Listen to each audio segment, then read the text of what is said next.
Selamat pagi dan salam sejahtera. Berjumpa kita sekali lagi dalam rancangan Minda Juara. Saya Aruna.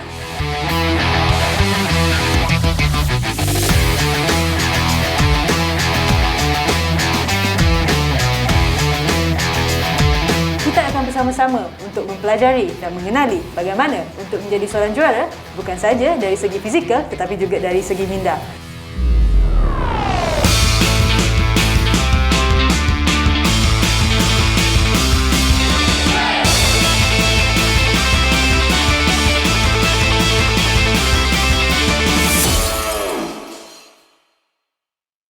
Kita masih lagi dalam siri mengenali keperluan sukan anda secara spesifik. Kita nak mengenali tentang sukan tempur.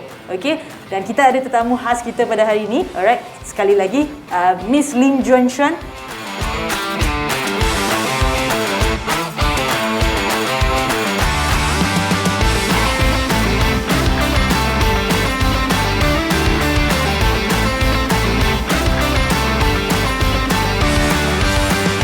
So hari ini kita akan mengenali tentang sukan taekwondo, atau lebih spesifik adalah taekwondo kurogi, di mana taekwondo di cara berlawan lah. Kita ada dua kan, ada pomse dan kurogi. So hari ini kita akan spesifik kepada taekwondo kurogi.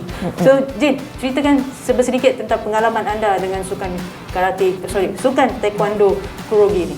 Okay, so saya actually seorang pegawai psikologi sukan untuk tim Taekwondo Malaysia. Tapi saya juga berlatih Taekwondo since I was young, sejak kecil lagi. So saya start waktu saya umur 7 tahun. Actually kalau kita kalau apa yang saya nampak dalam Taekwondo, actually dia macam memang sukan bertempur yang sangat strategik dengan agresif.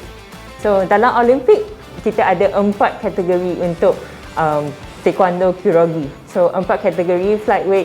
So untuk adik-adik, kalau you nak lihat dalam gambaran yang besar, so apa stage yang terbesar you akan pergi. So dalam Olimpik you kena faham apa kategori yang you nak main dalam, dan apa rules and regulation. So kalau kita dalam point yang kita dapatkan, so kalau you hit the head, no, we start from the smallest one. So macam kalau you hit kat you punya waist sini, badan, so you dapat 1 markah untuk tumpukan. So kalau you guna kaki, you tendang pada head, so you akan dapat 2 markah. So kalau you dapat 2 markah yang ini, dulu kita count macam ini saja, 1 markah dengan 2 markah. Tapi sekarang rules dah tukar. So sekarang yang ini tumpukan 1 markah, hit head 2 markah, and then when you back thrust and kick, so kalau adik-adik yang berlatih taekwondo, you back thrust and kick, you dapat 3 markah, then you back swing, you dapat 5 markah. So yang ini ialah point calculation untuk taekwondo. Dan yang ini rules and regulation dia akan tukar mengikut masa. Okey, banyak point sampai 5 point tu. So kalau let's say kita di saat-saat ambang ni, kita boleh dapat point yang besar lah kalau you boleh buat back thrust tu kan. Selalunya berapa minit yang diorang akan main? Actually kita akan ada 3 round. So setiap round dia akan ada 1 minit atau 1 minit setengah. So mengikuti kelayakan kepada separuh akhir ke final. So kalau untuk yang standard memang 3 round, 1 round 1 minit 30 saat. Okey, alright. Dalam masa 1 minit ke 1 minit setengah lah. Ini adalah yang perlu kita tengok dalam sukan taekwondo kurogi ni .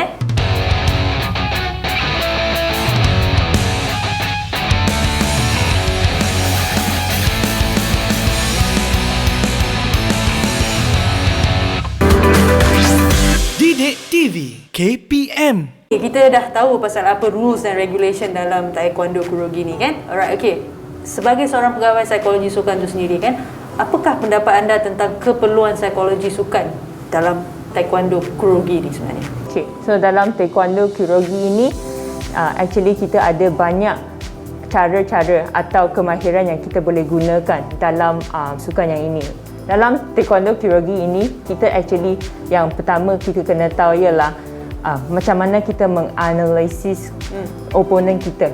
Okay. Sebelum kita analyse oponen kita, so kita kena tahu kebolehan diri sendiri.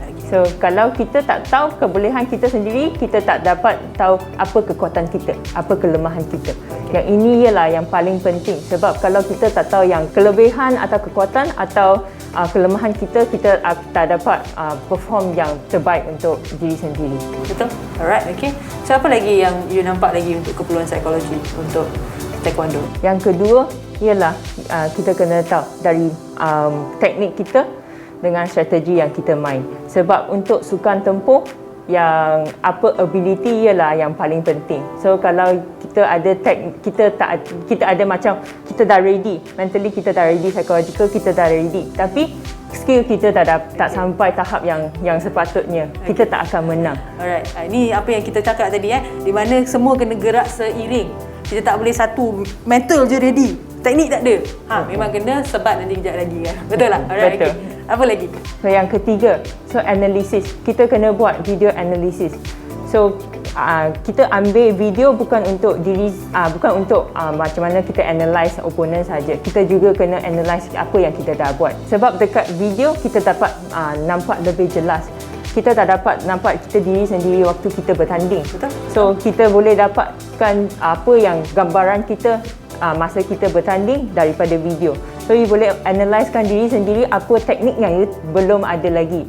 So belum matang untuk macam perform, apa kekurangan you. Betul. Then you can proceed to the next one, analyse opponent kita. Okay. So dengan menganaliskan opponent kita, kita dapat macam prediction, kita dapat anticipate perdugaan apa strategi yang dia akan guna, apa tendangan yang dia akan datang. So you boleh estimate. Okay, so kalau dia macam habit dia akan tendang dari arah sini.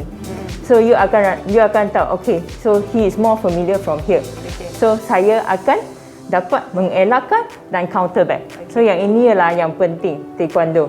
Dalam taekwondo kyogi, dalam sukan bertempur. Betul, saya agree dengan apa yang Jane cakap. Di mana kita kenapa video analisis ni sangat penting juga. Kalau kita tanya, ni bukan dah bahagian performance analysis kan? Tapi sebenarnya ini adalah berkesinambungan sebenarnya dalam dunia sukan ni kan. Kita tak boleh kata, ni bahagian ni bahagian tu. Di mana kalau kita dapat tengok performance analysis kita boleh tengok video kita boleh specifically tahu, ini adalah silap saya rupanya. Ini yang saya lambat angkat, ini yang saya lambat habiskan, ini yang saya lambat tengok.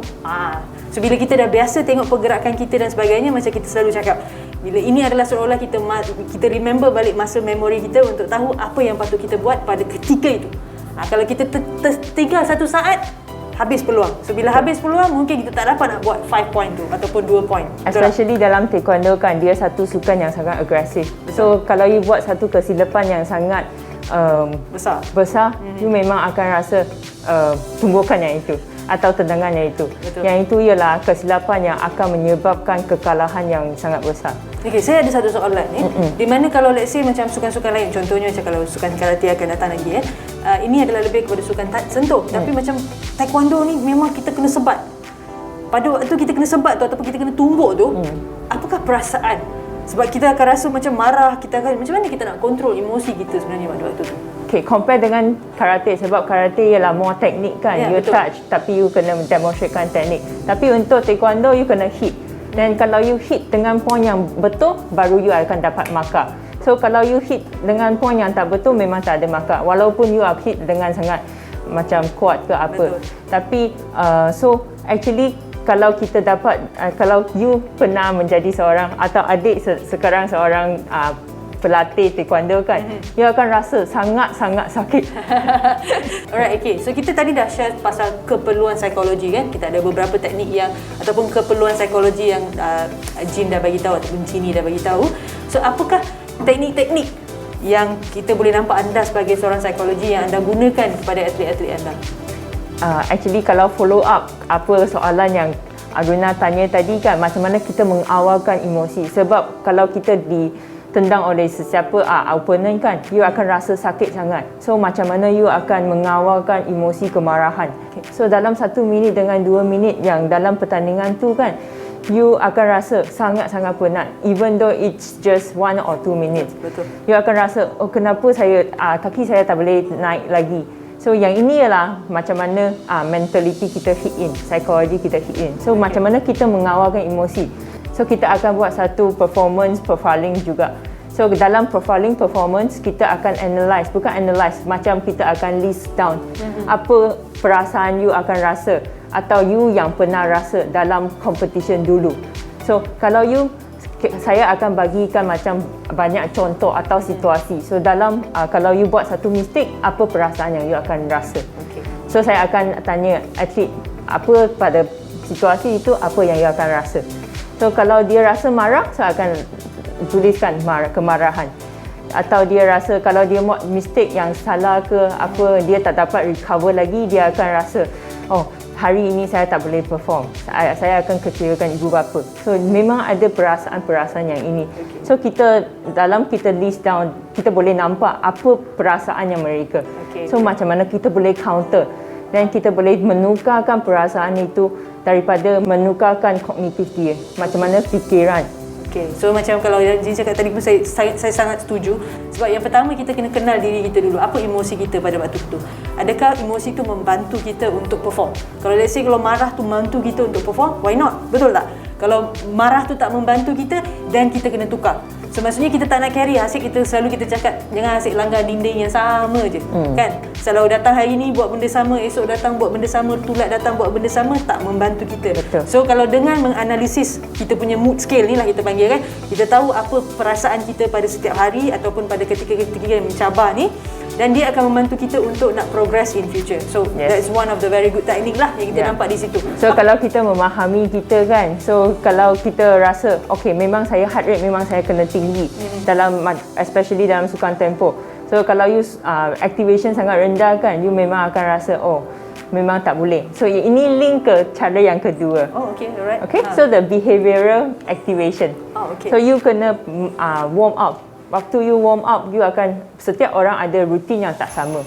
So kalau you kena, sebagai seorang atlet yang matang kan, you akan ada satu rutin yang you sedia ada. Betul.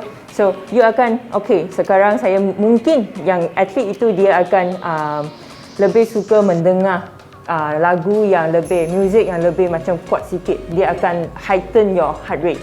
So kalau heart rate dia pump up, dia rasa okay, saya ready untuk bertanding. So kalau dia heart rate rendah, mungkin dia bukan tak activate lagi. So behavioral activation ini ialah satu benda yang kita boleh macam activatekan diri sendiri, ready for the race that are coming up. Okay, alright. Yang tadi pertama adalah kita tahu ke mana arah tuju kita ataupun perasaan kita. Yang kedua adalah kita tahu macam mana nak activatekan kita, behavioral activation. Kalau kita perlukan music, contohnya kita boleh share sikit kan macam mana cara tempo tu naikkanlah beat per minit, naikkanlah 140 ke 180 ke dan sebagainya, ataupun pilih-pilih lirik-lirik yang bersesuaian untuk kita nak rasa pumped up. Betul kan? Terus rasa pumped up. So yang ni pun adik-adik dah boleh cuba dekat rumah, cari lagu-lagu yang bersesuaian. Kan? Jangan asyik dengar lagu sayup je. Kan pergi nak lawan pun rasa tak bersemangat contohnya kan? Alright, okay. Ada lagi tak activation atau teknik-teknik yang terakhir yang saya akan share ialah perkataan yang kita kata kepada diri sendiri. So tadi kita dah kongsikan macam mana kita buat performance analysis atau performance profiling kan.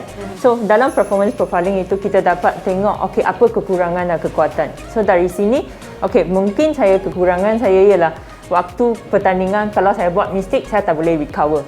Saya akan rasa, oh saya kecewakan ibu bapa. Saya memang tak perform hari ini. So macam mana kita menukarkan situasi ini dengan perkataan kepada diri sendiri. So how do you say to yourself? Apa yang you akan katakan kepada diri sendiri?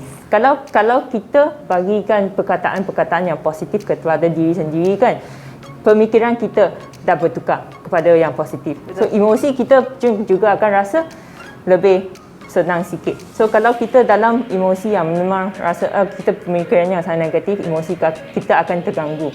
Kalau kita terganggu dengan emosi, perbuatan kita atau kelakuan kita yang seterusnya memang akan hancur juga. Betul. Dia akan berkesinambungan. Macam saya selalu cakap kan, kalau A tak betul, B akan jadi. Kalau kita rasa tak best, kita nak training pun tak rasa best. So kita kena gunakan self-talk teknik, kata kepada diri sendiri dalam yang positif. So kita boleh menukarkan pemikiran kita dan kita dapat beremosi dengan baik dan seterusnya melakukan counter back. So macam mana kita fight back. Yang ini resilience. Comeback sebab 1.5 minute je. Kita tak boleh nak kata oh sedihnya lamanya, tak boleh. Kita kena cepat, quick. quick. So maksudnya analisis semua daripada awal sampai habis sangat-sangat. Sebelum saat belum habis lagi, you masih ada peluang. Fight until the last whistle, alright, ataupun last say. Okay.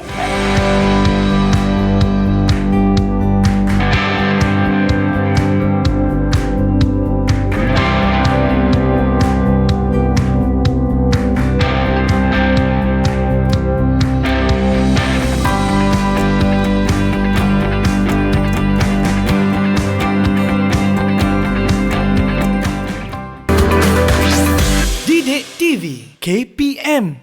Jin, banyak yang kita dah share tadi kan. So ada apa-apa tips yang terakhir yang kita nak bagi kat adik-adik kita supaya diorang boleh praktiskan ni kat rumah?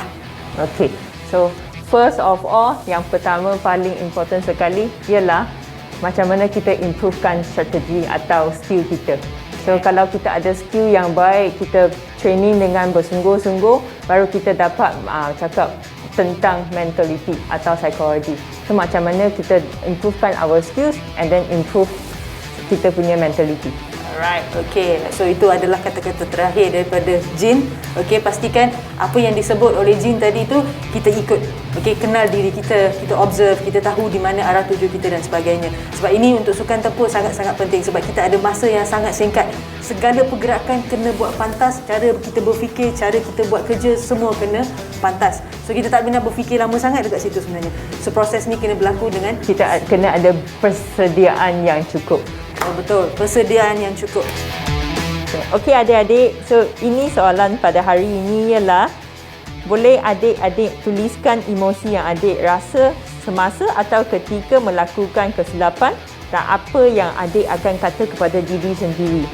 So selamat berjumpa. Itu sahaja untuk hari ini. Terima kasih kepada Jin untuk datang pada hari ini dan bersama-sama kita untuk berkongsikan pengalaman beliau tentang Taekwondo Kuruge ni. Sehingga itu sahaja untuk hari ini. Kita berjumpa lagi di episod akan datang. Saya Aruna dan ini Jin. Ini Minda Juara.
Didik TV KPM.